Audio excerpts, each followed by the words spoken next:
Mpendwa mtazamaji, ni siku ya Jumamosi. Karibu katika tafakari ya neno la Mwenyezi Mungu. Tunalipata katika Injili ya Yohane sura ya 11 aya ya 45 hadi ya 57. Injili ya Yohane sura ya 11 imebeba ujumbe mmoja mkubwa sana ambao Yesu aliufanya katika kijiji cha Betania. Yaani alienda Betania akamfufua Lazaro. Lazaro aliyekuwa mfu kwa muda wa siku 4. Yesu akamfufua.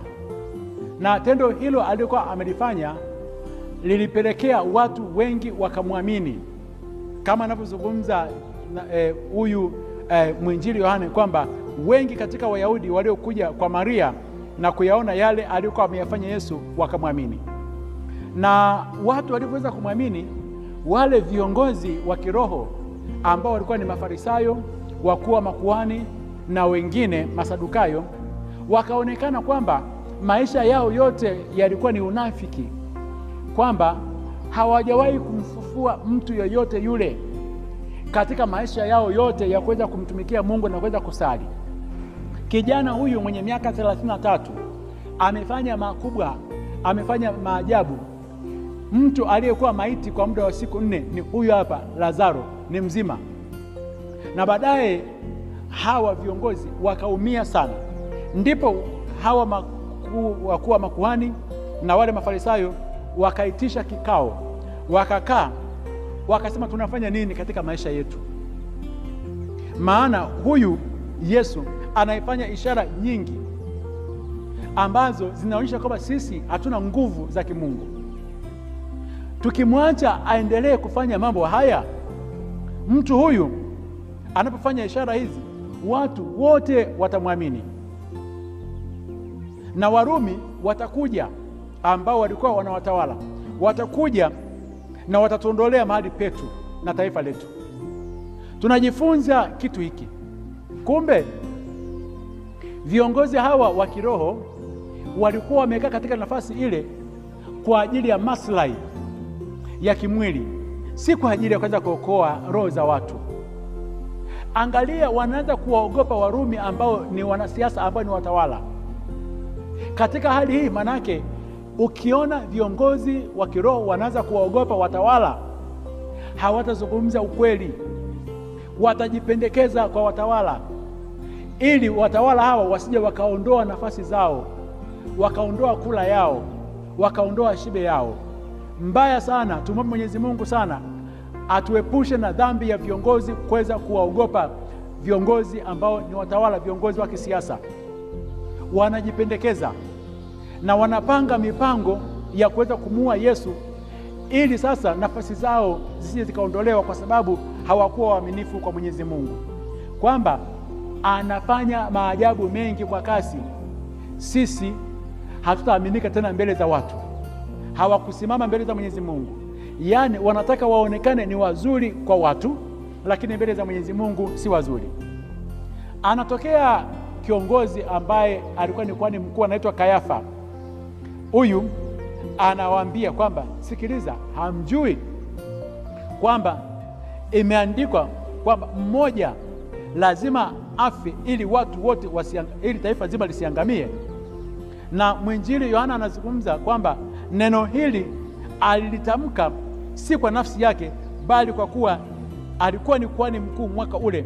Alitabiri kwamba Yesu atakufa kwa ajili ya taifa hilo, wala si kwa ajili ya taifa hilo tu, lakini pamoja awakusanye watoto wa Mungu waliokuwa wametawanyika ili waweze kuwa wamoja. Katika ibada za wana wa Israeli, walipokuwa kwenye ibada ya toba, Yom Kippur, siku ya utakaso kabla ya Pasaka, wamepeleka sadaka zao za dhambi. Kuhani ndiye aliyekuwa anakuja kumkagua kondoo ambaye alikuwa anapaswa kwenda kutolewa kafara, achinjwe.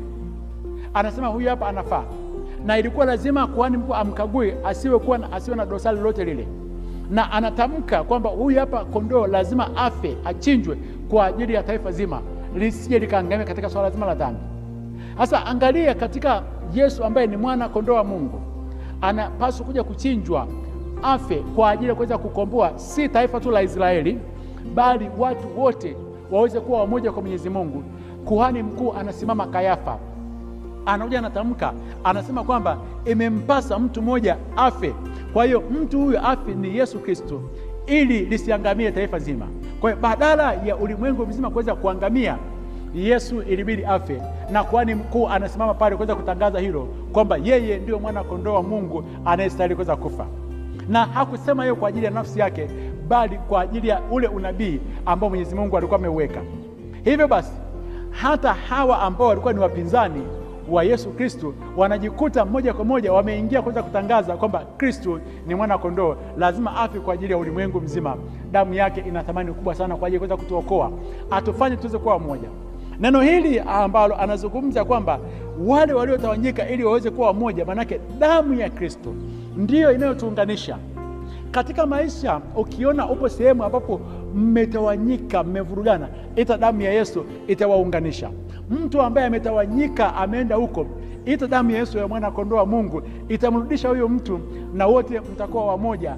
Damu hiyo itamleta, itamuunganisha, atakuwa ameunganika na Mwenyezi Mungu. Hivyo basi, baada ya maneno hayo, Yesu akajificha, hakutembea tena kwa wazi. Tunajifunza jambo hapa. Ingawa alikuwa ni mwana wa Mwenyezi Mungu, alitambua kwamba maadui wapo wanataka kuweza kumwangamiza. Hakujipeleka, alijitenga. Katika safari ya maisha ya kiroho, hata kama una nguvu kubwa sana za kiroho, hata kama unatenda miujiza mikubwa sana, utambue maadui wapo. Tafuta muda wa kujitenga, uweze kuwa peke yako na Mwenyezi Mungu. Sasa hivi tupo katika jamii ambapo watu wengi sana wanapenda kwenda kwa Yesu Ekaristi.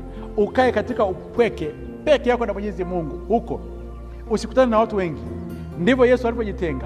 Tafuta muda wa kukaa peke yako, Mwenyezi Mungu akupatie nguvu ya ajabu ya kuweza kukabiliana na changamoto zote ambazo tupo katika dunia hii. Ndio maana Yesu alisema kwamba duniani kuna dhiki, jipeni moyo, mimi nimeushinda ulimwengu. Ni kweli, tunapoenda kuunganika na yeye katika upweke, katika ukimya, tusipoonekana mahali mbalimbali kwa watu, tunavyokaa na yeye, anatupatia nguvu ya kuweza kushinda ulimwengu. Yesu anaenda kama maeneo ya jangwa, mpaka mahali ambapo palikuwa panaitwa Efraimu, anakaa huko pamoja na wanafunzi wake. Tafuta eneo la upweke, tafuta eneo la jangwa, kaa huko wewe uweze kuongea na Mwenyezi Mungu. Na baada ya hapo anapanda kwenda kwenye Pasaka, akienda kushirikia pamoja na wanafunzi wake na jamii nzima. Na huko basi ndipo atakamatwa, na baadaye pia atasalitiwa na huyu Yuda Iskarioti, baadaye atapelekwa kwa Pilato, na baadaye atauawa, na baadaye damu yake takatifu itamwagwa pale msalabani na kuweza kutukomboa wote. Tuendelee kufuatilia matukio haya ya wiki kuu ambayo tunayoanza, na Mwenyezi Mungu akutie nguvu katika safari yako ambayo maisha ambayo uko nayo. Ingia katika wiki hii kuu ukiwa na baraka ya Mungu Baba na Mungu Mwana na Mungu Roho Mtakatifu ikushukie na kukaa nawe daima. Amina.